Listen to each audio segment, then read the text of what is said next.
That's why you look at this. So I'm 7 over. So to get to 6, that's what I was talking about. You go down the same amount. So to get to 6, I would have to go minus 7 to clear this 7, and then go 6 more. So I would have to go minus 13. But for the sake of the session that I just did, I just went minus 12 for whatever reasons. And like I said, it didn't get to the negative 6, but I kept it anyway. And this is what you really do. You go over each one. Instead of lowering it here, I could go minus 12 here, right? I could easily just type it in, minus 12. And look what would happen. Let's see what happens. Look. You see, it technically gets to the negative 3, but look what I told you. Exactly as I love that the example is showing. These clips are clipping.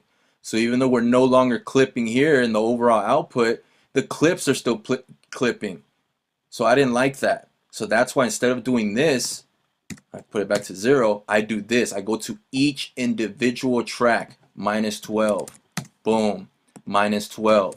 And this is where the different numbers came in because I did some other type of leveling. So I have to account for that. It's still going to be negative 12. You just got to do a little math. 12 minus 1.6 is 10.4. So you would go to negative 10.4. Boom. That's where you'd go. That would be minus 12, right? 1.8 right there. It would be minus 10.2. And then what you get when you get that, you're going to get back to that 3.7, but now look at the rest of the clips.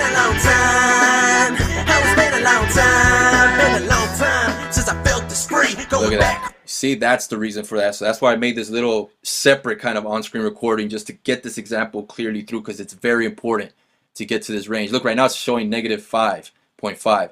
But as we saw, it jumps up certain parts because some parts are louder than others. It jumps up to that negative 3.7. But like I said, that's enough space. But you still want to aim for that negative 6.